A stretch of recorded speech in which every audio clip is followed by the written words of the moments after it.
Welcome back, and in this third section of our investigation into patterns in drum beats, I want to have a think about the loop length.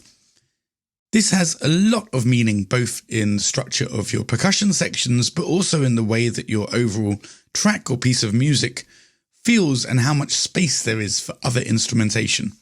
Let's go deep into what I'm talking about. I'm going to create a MIDI track again. We have the same 808 drum kits that we've been using as a demonstration. And in this case, I'm going to once again plot in our simple club beat that we've been working on. So 4 repeating kick drums, a snare drum on the 2nd and 4th bar, or beats rather, and a closed hi-hat that echoes the kick drum. So simple mathematics, very consonant, very repetitive.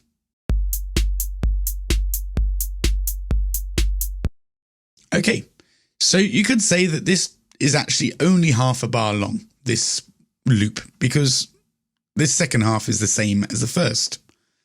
This gives it an almost sampled quality. Lots of house music, for example, or drum and bass is based on a very short drum sample that's looped and then manipulated at different times.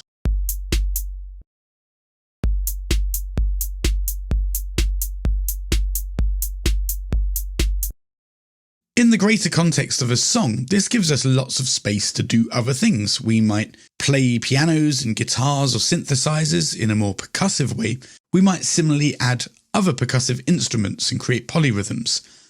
We could relate this to harmony. If you're only playing octaves with your left hand on a piano, you could choose whatever mode or whatever scale you want to work with your right hand, and it's always going to have some consonant sense. If you start playing triads or complicated chords with your left hand, it shrinks the window of opportunity for things to do with your right hand, assuming we're trying to make something that's clear and coherent to the listener. So again, we should always look at harmony as a way of thinking about percussion and rhythm. Okay, in this case, I'm going to change one kick drum, and I'm just going to move this back an 8th note. Or 16th note rather. That's something we haven't done yet in this course. We've been working in a grid of 8 notes per bar, and now we're adding a new subdivision into our score. Let's see what happens if with just this little change.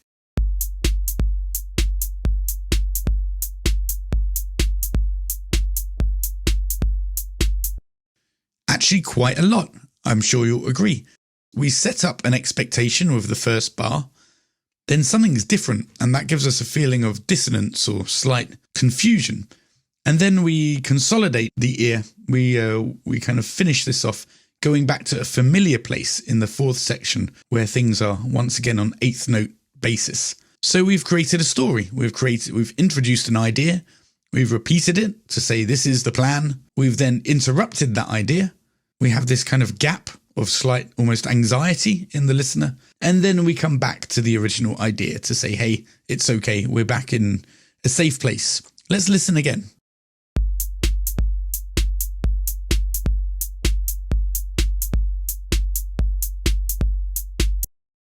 So that tiny change actually redefines what this beat is and what it does.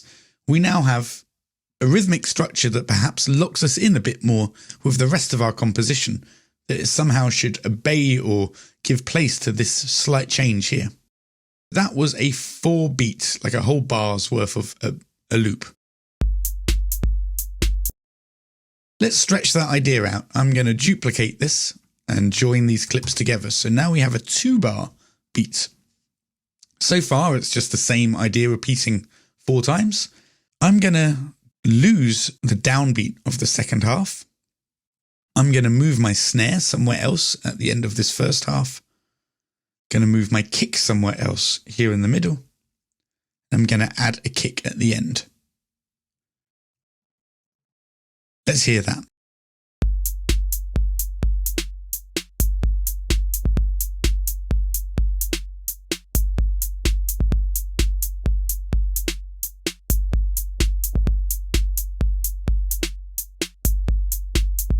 So already we've got a much more complicated story happening. Even in the space of 2 bars, this is a very definite and strong motif that we could then build on. We haven't even touched our hi-hats yet, so I'm thinking we should grab those and do something with the velocity.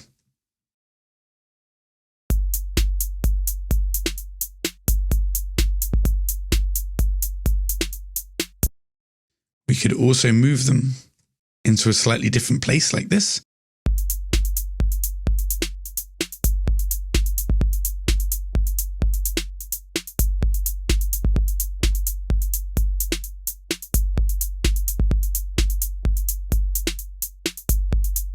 So you notice now that this part of the beat, this is kind of almost a B section. We have something quite consonant and repeating here, and I've changed the hi-hats. They sit on a different part, the first 16th note instead of the second of each section. And so this is a reimagining of the first part, and again we get back to a consonant place here. I've used a little kick drum to remind the listener that the loop is about to start again. And now we have a much more complex story than our original club beat.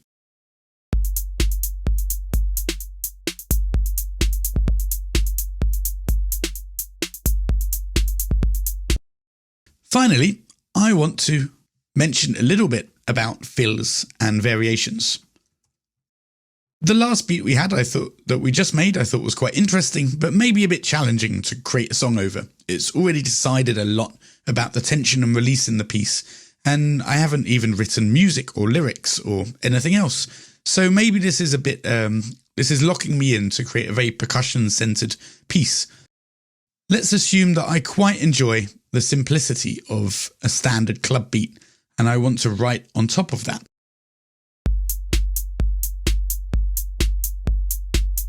However, this gets a little bit repetitive and almost naive and childlike towards the end. If I stretch this out to 5 bars, we've now got essentially 8 of the same idea. This is where we might look at variation, and of course this is very common in all kinds of music. Let's zoom in to the last 2 beats of this. I'm going to add a small kick before this one, a small snare before that one, and 2 kick drums at the end. Also, going to add an open hi-hat hit at the beginning.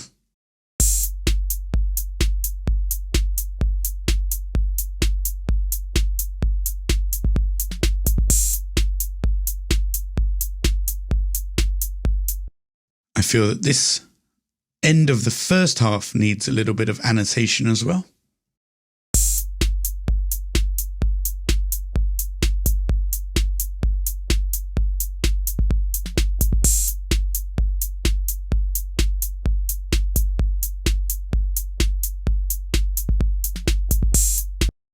So now this is a 4-bar beat because there is something happening in nearly every bar that's different. In fact, at this point, the 3rd bar is the only bar that retains the original structure. With everything else, I've added something. So very quickly, a small, simple idea can become quite complex. We could then imagine duplicating this and losing the first kick drum, maybe adding another open hi-hat somewhere, and even changing the grid and adding a couple of maracas every other bar. And I'll just randomly draw some in at the end. To finish up, let's see how that sounds.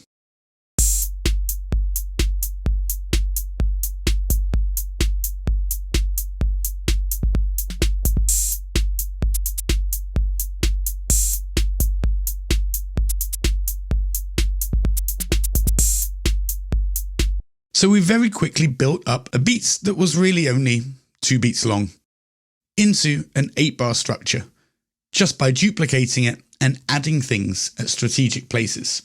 So complexity in rhythm. The more we stray from a simple repeating motif, the more space we take up in a composition. We might use that as a tool to build on top, or we might look to add variation in more subtle ways by creating fills and changes at different parts of our repeating structures. I'll catch you next time. Don't forget to practice and have fun.